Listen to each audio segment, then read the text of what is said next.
বিসমিল্লাহির রহমানির রহিম। প্রিয় সংগ্রামী উপস্থিতি, আসসালামু আলাইকুম। আপনাদের সকলকে জাতীয় ছাত্র শক্তির প্রথম প্রতিষ্ঠা বার্ষিকীর আন্তরিক শুভেচ্ছা এবং অভিনন্দন জানাই। আজকের এই প্রতিষ্ঠা বার্ষিকী উপলক্ষে আয়োজিত এই সমাবেশের সম্মানিত সভাপতি, জাতীয় ছাত্র শক্তির সংগ্রামী সভাপতি জাহিদ হাসান এবং সংগ্রামী সেক্রেটারি, সাধারণ সম্পাদক আবু বাকের মজুমদার সহ জাতীয় ছাত্র শক্তির সারা দেশের এবং বিভিন্ন বিশ্ববিদ্যালয় এবং ইউনিটের যারা দায়িত্বশীল নেতৃবৃন্দ উপস্থিত রয়েছেন, জাতীয় নাগরিক পার্টি এনসিপির পক্ষ থেকে আপনাদেরকে জানাই আন্তরিক শুভেচ্ছা। রমজান মাস চলছে। রমজান মাসে আপনাদের এবং আমাদেরও 2 দিন পরে প্রতিষ্ঠা বার্ষিকী। বলা চলে একই সময়ে জাতীয় ছাত্র শক্তি এবং জাতীয় নাগরিক পার্টি এনসিপির পথ চলা শুরু হয় এবং আমরা দেখতে দেখতে 1টি বছর অতিক্রান্ত করেছি। এই 1 বছরের মধ্যে আমাদের অনেক অভিজ্ঞতা, ভুল ত্রুটি, সীমাবদ্ধতা সবকিছু সমেত আমরা আজকে একটা জায়গায় উপস্থিত হয়েছি। আমরা যখন 1 বছর ফিরে তাকাই তখন আমরা দেখি 1 বছর কিংবা আরও আগে আমরা যদি 1.5 বছর সময়টাকে ধরি, আমরা প্রত্যেকে আমাদের অস্তিত্ব হচ্ছে জুলাই গণ অভ্যুত্থান। এই জুলাই গণ অভ্যুত্থানের মধ্য দিয়েই আমাদের রাজনীতির মাঠে আমাদের পদচারণা, আমাদের কাজের যাত্রা শুরু। সেই জুলাই গণ অভ্যুত্থানে আপনারা যারা এখানে উপস্থিত হয়েছেন, ঢাকা বিশ্ববিদ্যালয়, জাহাঙ্গীরনগর জগন্নাথ বিশ্ববিদ্যালয় সহ ঢাকা মহানগর এবং বিভিন্ন জেলার বিভিন্ন বিভাগের আপনাদের সাহসী ভূমিকা সেই জুলাই গণ অভ্যুত্থানে আমরা জানি। আমরা একটা জায়গায় ঐক্যমত হয়েছিলাম বলে আমরা আসলে রাজনীতির মাঠে গিয়েছিলাম যে জুলাই গণ অভ্যুত্থানে আমাদের 1000-এর উপরে ভাই বোনেরা শহীদ হয়েছে, জীবন দিয়েছে, পঙ্গুত্ব বরণ করেছে হাজারো ভাই বোনেরা। তাদের এই আত্মত্যাগকে আমরা বৃথা যেতে দিব না। জুলাই গণ অভ্যুত্থানের পরে এটাই ছিল আমাদের কমিটমেন্ট যে বাংলাদেশকে আমরা সংস্কার করব, জুলাই গণহত্যার বিচার আমরা নিশ্চিত করব এবং বাংলাদেশের অর্থনৈতিক বৈষম্য সেটা আমরা দূর করব। সেই বাংলাদেশপন্থী রাজনীতিকে ধারণ করে জাতীয় ছাত্র শক্তি এবং জাতীয় নাগরিক পার্টি এনসিপির পদচারণা শুরু হয়। আমাদের প্রত্যেকেরই শুরুটা হচ্ছে বৈষম্য বিরোধী ছাত্র আন্দোলন থেকে। বৈষম্য বিরোধী ছাত্র আন্দোলন আমরা যখন গণ অভ্যুত্থান করেছিলাম, আমরা একটা কথা খুব স্পষ্টভাবে বলেছিলাম যে আমরা পুরনো রাজনৈতিক বন্দোবস্তের পতন চাই, আমরা শুধু শেখ হাসিনার পতন চাই না।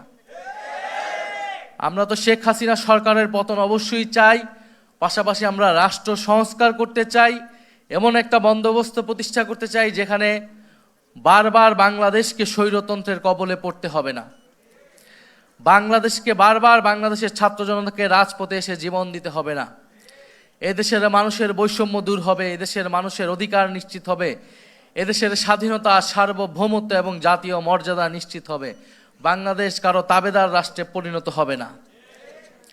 এই ছিল আমাদের গণ অভ্যুত্থানের আকাঙ্ক্ষা এবং কমিটমেন্ট। এবং বাংলাদেশে এই গণ অভ্যুত্থানে সবচেয়ে বড় ভূমিকা রেখেছে বাংলাদেশের ছাত্র সমাজ। বাংলাদেশের এই জাতীয় ইতিহাস যদি আমরা দেখি, বাংলাদেশ বারবার যখন সংকটে পড়েছে, বাংলাদেশের মানুষের পক্ষে, এই রাষ্ট্রের পক্ষে এসে দাঁড়িয়ে দিয়েছে কারা? ছাত্ররা, বিশ্ববিদ্যালয়ের ছাত্ররা, স্কুল কলেজ মাদ্রাসার ছাত্ররা। কিন্তু বারবার ছাত্রদের সাথে প্রতারণা করা হয়েছে। আমরা 90-এর গণ অভ্যুত্থানে দেখেছি, 90-এর গণ অভ্যুত্থানেও কিন্তু ছাত্ররাই সম্মুখ সারিতে থেকে স্বৈরাচারের পতন ঘটিয়েছিল। কিন্তু 90-এর গণ অভ্যুত্থানের পরে এদেশের রাজনৈতিক দলগুলো ছাত্র সমাজের সাথে প্রতারণা করেছিল। আমরা একই জিনিস দেখতে পাচ্ছি 24-এর গণ অভ্যুত্থানেও।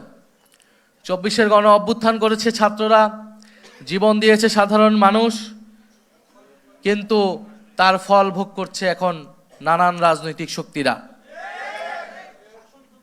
এবং আমরা দেখছি যে বাংলাদেশে আমাদের যে দাবিগুলো ছিল, সংস্কার, বিচার, অর্থনৈতিক লুটপাটের বিচার, ফ্যাসিবাদ এবং আধিপত্যবাদের কবর রচনা করা, সেই সব কিছুকে তোয়াক্কা না করে যারা সরকার দলে রয়েছে তারা জনগণের বিরুদ্ধে আবার অবস্থান নেওয়ার চেষ্টা করছে। যেদিন শপথ নেওয়া হলো, শপথের প্রথম দিনই আমরা দেখলাম তারা শপথ গ্রহণ করলেন না। সংস্কার পরিষদের সদস্য হিসেবে তারা শপথ গ্রহণ না করে গণভোটে গণরায়ের বিরুদ্ধে অবস্থান নিল। যেখানে এই নির্বাচন হয়েছে, গণভোট হয়েছে, গণভোটের যে আদেশ, সে আদেশে স্পষ্টভাবে বলা আছে একই দিনে শপথ নিতে হবে। কিন্তু তারা আওয়ামী লীগের মতোই সংবিধানের দোহাই দিয়ে এই সংস্কার পরিষদের শপথ নেওয়া থেকে বিরত থেকেছে। যদি সংস্কার পরিষদের সদস্য হিসেবে তারা শপথ না নেয়, তাহলে এই জাতীয় সংসদের আসলে এক আনা মূল্যও নাই। কারণ বাংলাদেশের মানুষ আমাদেরকে ভোট দিয়েছে, গণভোটে হায়ের পক্ষে ভোট দিয়েছে সংস্কারের জন্য। এটা শুধু জাতীয় সংসদ হওয়ার জন্য নির্বাচন হয় নাই, এই নির্বাচন হয়েছিল সংস্কার পরিষদ হিসেবে এটাকে কার্যকর করার জন্য। আমরা দ্বিতীয়ত দেখতে পাচ্ছি তারা বিচার প্রক্রিয়ায় হস্তক্ষেপ করলো। তারা কোনো কারণ ছাড়াই, কোনো অভিযোগ ছাড়াই ট্রাইব্যুনালের যিনি প্রসিকিউটর ছিলেন, চিফ প্রসিকিউটর, তাকে সরিয়ে দিলেন। এবং বিচারে নানা ধরনের হস্তক্ষেপের কথা আমরা শুনতে পাচ্ছি। যারা ভিকটিম ছিল, যারা সাক্ষ্য দিয়েছে নিজে উৎসাহ থেকে, তাদেরকে নানাভাবে চাপ প্রয়োগ করা হচ্ছে এবং তারা নানান হুমকির মুখে আছে।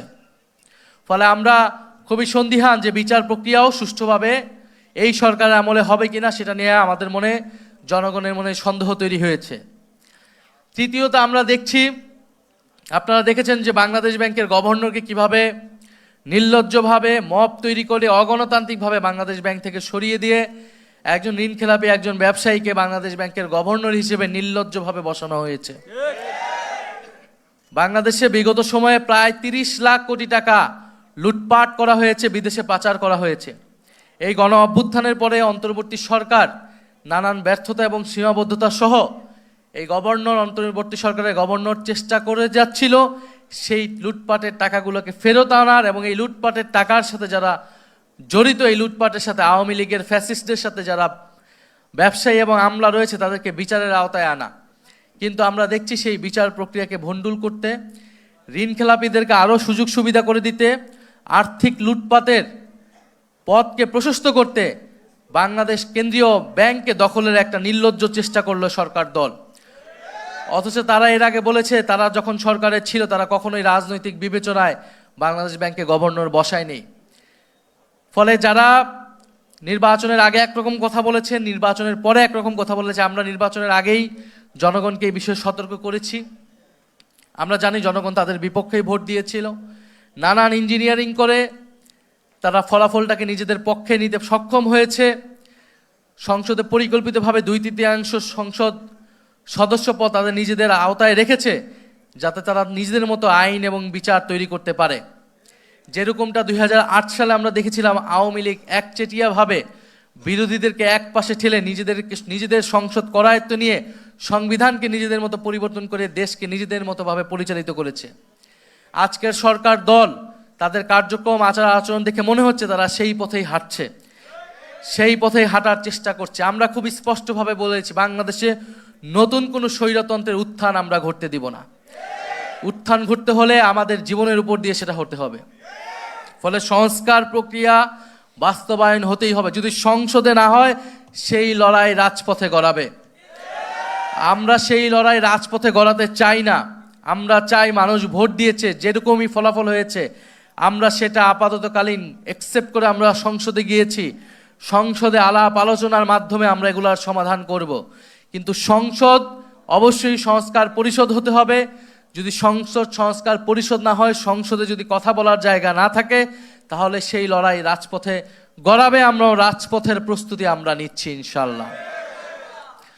এবং আমরা খুব স্পষ্টভাবে বলবো, ট্রাইব্যুনালে যাতে কোনো ধরনের আর কোনো হস্তক্ষেপ না করা হয় এবং ট্রাইব্যুনাল যাতে নিরপেক্ষভাবে সুষ্ঠু বিচারের পথ সুষ্ঠু বিচারের পথে চলে এবং যারা ভিকটিম, যারা সাক্ষ্য দিয়েছে, যারা ভিকটিম, তাদের নিরাপত্তার ব্যবস্থা করতে হবে অতি দ্রুত সময়ের মধ্যে।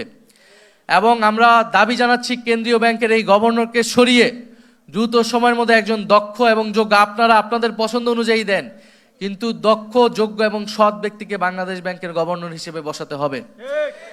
কারণ আমরা আর কোনো লুটপাট, আমরা আর কোনো ঋণ খেলাপি, আমরা এই ধরনের বন্দোবস্ত দেখতে চাই না। আমরা চাই একটা জবাবদিহিতামূলক ব্যবস্থা, কেউই জবাবদিহিতার আওতায় আনবে না। কিন্তু বাংলাদেশের যে অর্থনৈতিক ব্যবস্থা এখন, যে ঋণ খেলাপি যদি বাংলাদেশ ব্যাংক এইভাবে পরিচালিত হয়, বাংলাদেশ ব্যাংক যদি কোনো ধরনের জবাবদিহিতা ছাড়া দলীয় হস্তক্ষেপের মাধ্যমে পরিচালিত হয়, ব্যবসায়ীদের, ঋণ খেলাপিদের স্বার্থ সেখানে রক্ষা করা হয়, তাহলে বাংলাদেশ যে অর্থনীতি, সেই অর্থনীতির পরিবর্তন হবে না, বাংলাদেশ আরও খারাপ দিকে যাবে এবং জনগণ রাস্তায় নেমে আসতে বাধ্য হবে।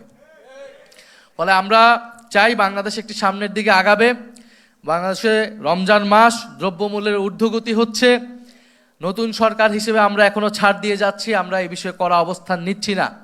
সামনে ঈদ আসবে, ঈদে যাতে যানবাহন সহ টিকিট ন্যায্য মূল্যে পাওয়া যায়, কোনো কালোবাজারি সেখানে না হয়, মানুষ যাতে নির্বিঘ্নে নির্ঝঞ্ঝাটে কোনো ধরনের সড়ক দুর্ঘটনাটা ছাড়া বাড়ি পৌঁছাতে পারে, ঈদ পালন করতে পারে, সেই ধরনের ব্যবস্থা নেওয়ার জন্য সরকারের প্রতি আমরা আহ্বান জানাবো।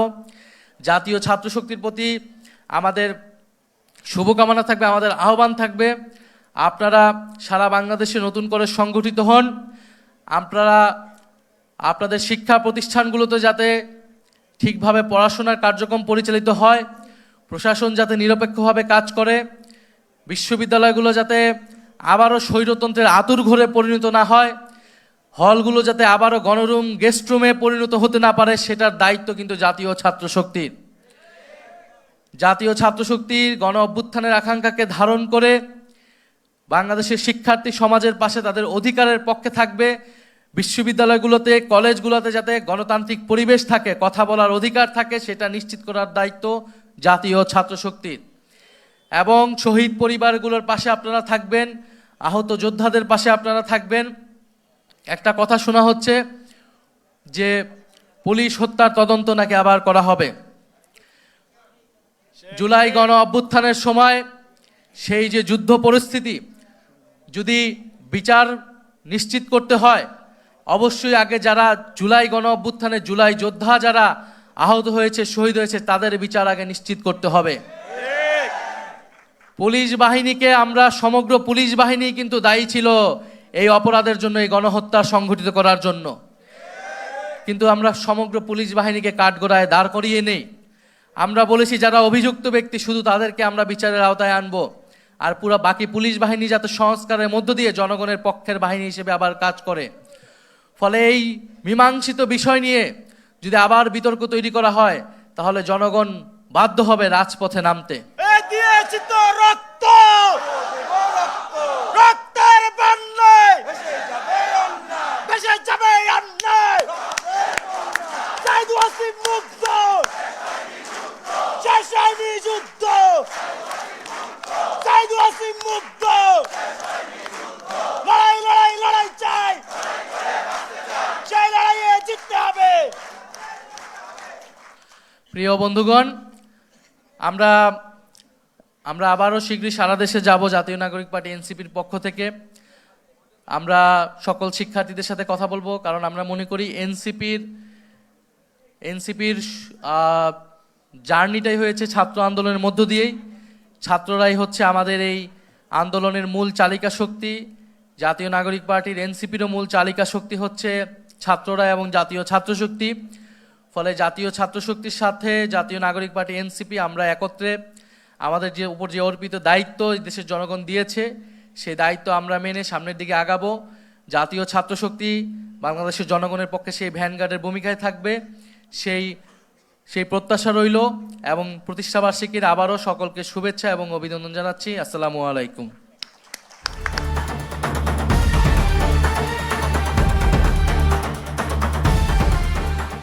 দিনাজপুর টিভি, মানুষের জীবনের কথা বলে।